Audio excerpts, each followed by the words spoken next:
Imagine holding a burning coal in your hand. The longer you refuse to release it, the deeper it burns into your skin. Yet many people spend their entire lives doing exactly this, not with a piece of coal, but with memories, regrets, disappointments, anger, and things they can no longer change. They cling to yesterday. They cling to people who have already left. They cling to outcomes that never happened. And in doing so, they create their own suffering. Marcus Aurelius understood this truth. As emperor of Rome, he faced betrayal, war, illness, loss, and death. Yet he repeatedly reminded himself of one simple principle. You do not control what happens. You only control how you respond. This is the Stoic art of letting go. Not because what happened was unimportant, not because the pain was not real, but because carrying what cannot be changed only robs you of the present moment. Look carefully at your life. How much of your energy is spent fighting reality? How much of your suffering comes not from the event itself, but from your refusal to accept it? A relationship ends. A career opportunity disappears. Someone misunderstands you. A dream collapses. The event happens once, but the mind relives it 1,000 times. The Stoics understood that suffering multiplies when we demand that reality be different from what it is. The universe does not negotiate. It moves forward. Time moves forward. Nature moves forward. And wisdom begins when we learn to move forward too. Marcus wrote, "Accept the things to which fate binds you." He was not teaching surrender. He was teaching freedom, because every moment spent wishing the past were different is a moment stolen from your future. The river does not flow backward. Neither does life. The person who cannot let go becomes trapped. Trapped in resentment, trapped in regret, trapped in endless mental battles against events that have already passed. Meanwhile, the Stoic learns another path, a quieter path, a stronger path, the path of acceptance. Acceptance is not weakness. It is one of the greatest forms of strength. Anyone can complain. Anyone can blame. Anyone can remain bitter. But it takes courage to look at reality exactly as it is and say, "This happened. I cannot change it, but I can choose who I become because of it." That is where true power begins. The truth is that everything you love is temporary. Every possession, every achievement, every relationship, even your own body. Marcus Aurelius reminded himself daily that all things pass away, not to become depressed, but to become free. Because when you understand the temporary nature of everything, you stop trying to possess what was never yours to keep. You begin to appreciate instead of cling. You begin to love without attachment. You begin to experience life without demanding permanence from a world built on change. The tree lets go of its leaves every autumn. The ocean releases every wave back into itself. Nature never resists its own cycles. Only humans struggle against change. Only humans demand that seasons stop changing.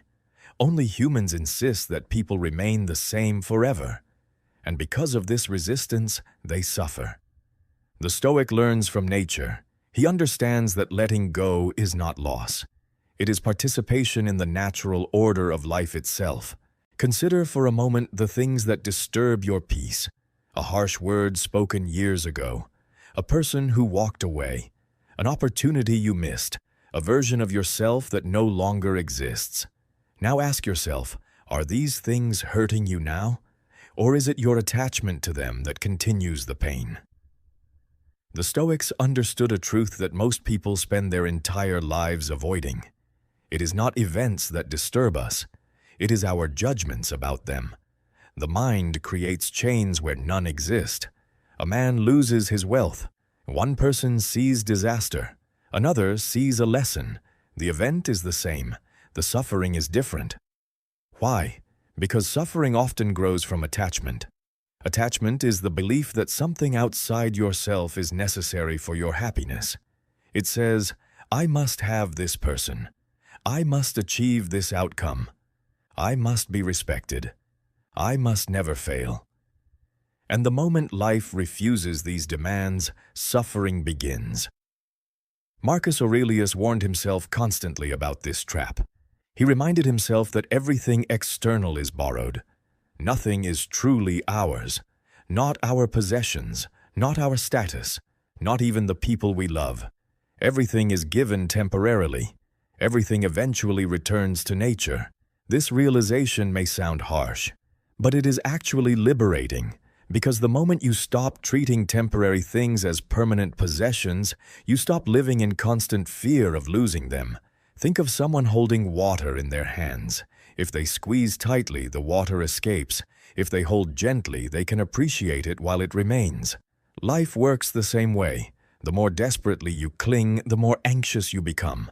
The more anxious you become, the less peace you experience. The Stoic does not refuse to love.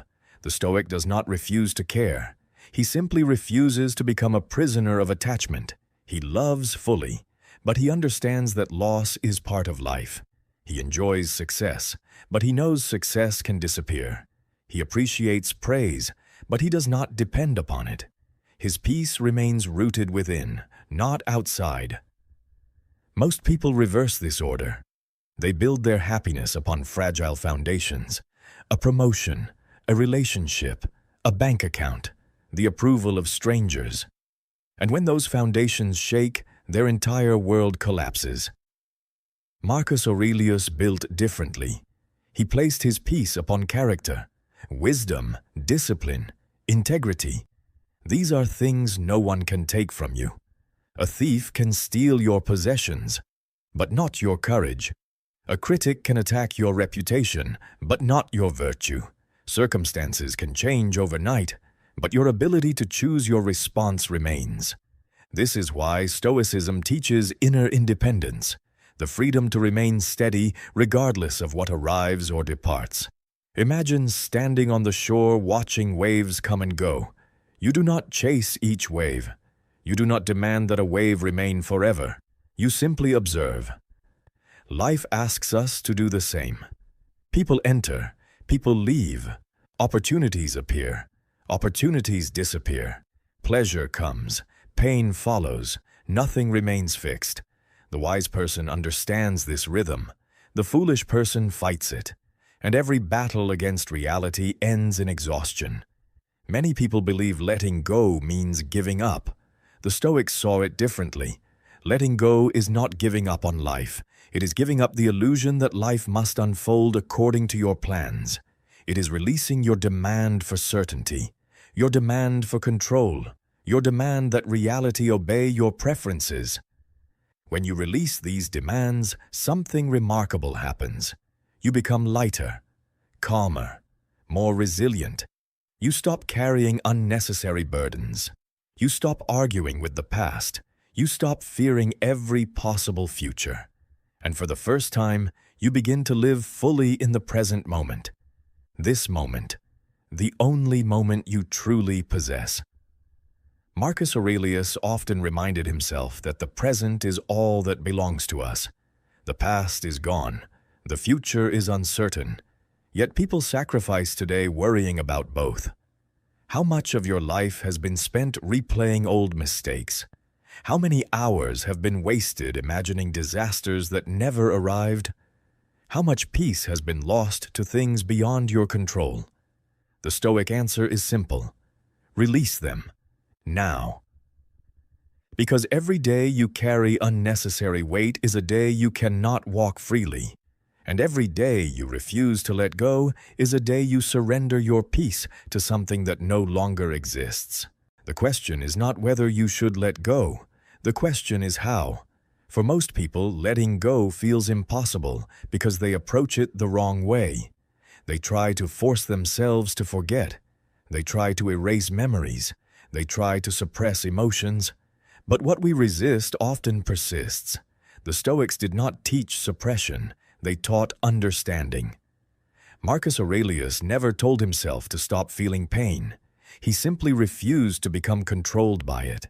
This is the first lesson of letting go. Allow reality to be what it is.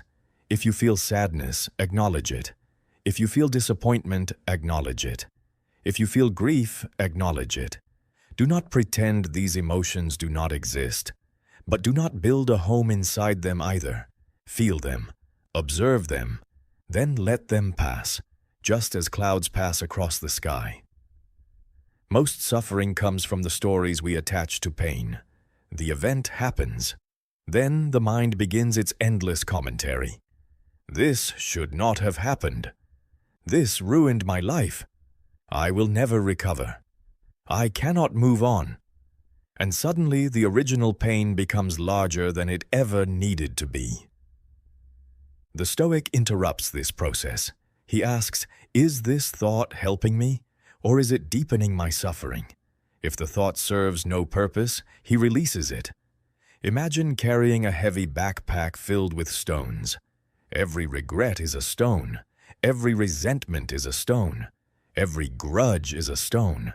At first, you barely notice the weight, but over the years, it becomes exhausting. You feel tired, frustrated, burdened. Yet the strange thing is that nobody is forcing you to carry it. You can put it down. The Stoic practice is learning to recognize which stones no longer belong in your life. A mistake from 10 years ago, put it down. A betrayal you cannot change, put it down. An argument that lives only in your memory, put it down. You do not honor the past by carrying it forever. You honor it by learning from it and moving forward. This is what Marcus Aurelius did repeatedly. He did not waste energy wishing circumstances were different. He focused on what remained within his control, his actions, his character, his response. Ask yourself, what remains under my control right now? Can you control what someone thinks about you? No. Can you control whether people understand you? No. Can you control whether life unfolds according to your plans? No, but can you control your attitude? Yes. Can you control your effort? Yes. Can you control the choices you make today? Yes. This is where freedom begins. The moment you stop chasing control over everything and focus on what is actually yours. Marcus Aurelius compared life to an actor performing on a stage. You do not choose the length of the play. You do not choose every scene. You do not choose every character who enters, but you can choose how well you perform your role. That is enough. In fact, it is everything. The person who accepts this truth becomes remarkably calm. They stop demanding guarantees. They stop demanding permanence. They stop demanding certainty. Instead, they meet life as it comes, with courage, with dignity, with grace.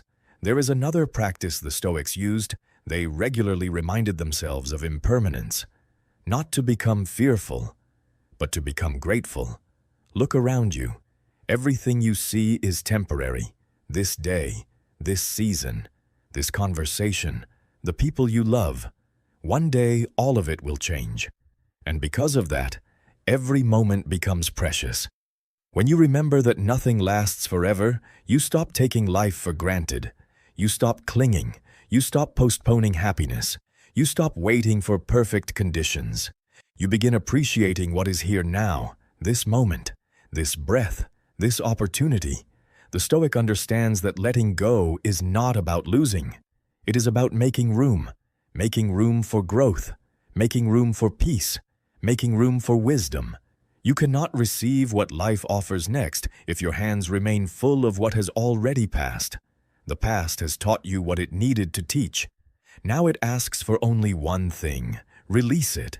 And perhaps the greatest secret of letting go is this: what you release no longer has power over you. The moment you stop chasing what left, the moment you stop fighting what happened, the moment you stop carrying what cannot be changed, you reclaim your freedom. And freedom, Marcus Aurelius would say, is not found in controlling the world. It is found in mastering yourself,